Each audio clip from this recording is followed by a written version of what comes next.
So, who writes the letter? First off, it's going to be teachers.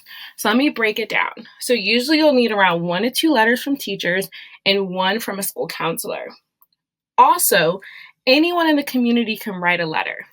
But if you are able to ask for more than 1, the first one, your primary letter, should absolutely be from a teacher. And so what you want to do when you're thinking about who should write my letter recommendation, I want you to go back to your application. So remember the components of the application. You have your grades, you have your test scores, you have an activity list, you have your essays, right? So all of those things make up all of the parts of the application. And now you have this missing piece, which is the letter recommendation. So when you look at your grades, what do they learn from you? Do you have all A's for 4 years? Do they see that you're a smart, intelligent student? Did you have C's and D's your freshman year and then you moved up to B's? Do they see that you persevere and that you have growth? In your test scores, what do they know about you? Are they solid? Are they above the range? Are they below the range? Are they meeting the range? Your activity list. Do you serve the community? Are you compassionate? Are you a good leader? Are you really good with money and trustworthy? What do they see about you? Are you consistent because you've done things for all 4 years of your high school career? And then your essay. What do they get? What insight do they determine from who you are as a person? Outside of all this school stuff, as a human being, who will they find on their campus? And this is only really reflected in your college essay. But now you get an opportunity for another component of you to be reflected. So ask yourself this question. Which of your best character traits have not yet been reflected? When you look at your grades, you look at your test scores, you look at your activity list, you look at your essay. What else do you sit and think, man, I really wish they would have known this about me? What narrative can an adult provide that you just didn't have room to? Right? Your essays are limited. You're not able to write a full book about your life and create a memoir so they can see the ups and the downs and the endurance times and the times that you were sad and stuck. They don't get that. But your teacher can provide that missing component. So when you think about your best character trait that has not been reflected, who can speak to those traits to show your growth over time? So remember, in the same way of your essay, essentially, teachers, counselors, community members have to write an essay on your behalf. So they need to be able to show and not tell. They don't just need to tell the reader that you are this particular person, that you're organized, that you're helpful. They need to have evidence. So not just a teacher who's always in a particular subject area that you want to study. For the most part, there is no correlation between getting a science teacher to write about you wanting to study in science and you getting in, and someone who writes about you who is a social studies teacher or an English teacher.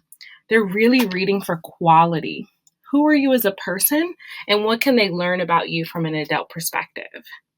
And so that is who you're going to ask to write your letter recommendation. They also don't have to be from a class where you were the best student. It should be a teacher who knows you well enough to speak in detail about your strengths. What are you good at? What did they notice? What might not be reflected in just the grade? What areas were you able to grow in and that they still see you to grow? Remember, education is a developmental mindset. So no one is starting and ending the same. In the same way that's true of you, if you think back to your first day of 9th grade, it's going to be true of you when you go to college for the first day and you graduate. No one is expecting you to be a perfect person already. Because if you were perfect, you wouldn't need university, you wouldn't need all these skills, you wouldn't need all these life lessons, right? You can just go out into the world, but there's a reason you're staying within an educational context. And remember, educational contexts are always going to be developmental, which is why I love working in education, right? Because I see myself as someone who grows. I don't have to be perfect every single day. And all of my bosses will tell you that I'm definitely not. But what they can tell you, even as an adult with multiple degrees, is that I work hard, that there's areas every single year that are highlighted that need to grow, and that I really try hard to make that growth area shrink. And so, again, it can be the teacher that you had a C in the class, but that C was really you working hard. You were at their office hours every single day. They saw you grinding in the library before exams. They saw you asking for help and showcasing humility, right? And so this is super important. Other individuals might be able to reflect your character and involvement. So that's what you want to think about when you're asking yourself, who do I want to give the honor to being my verification checkpoint? Who do I think can speak 100% to me and knows me in and out? And it doesn't mean that they have to know everything right away, but they should have some examples and not kind of be caught off guard, like, man, I don't really know what to write about this particular student. And it can be any one of your teachers that you've had for the last 4 years. Okay. Now, there's going to be a component that allows you to update them and kind of share some processes.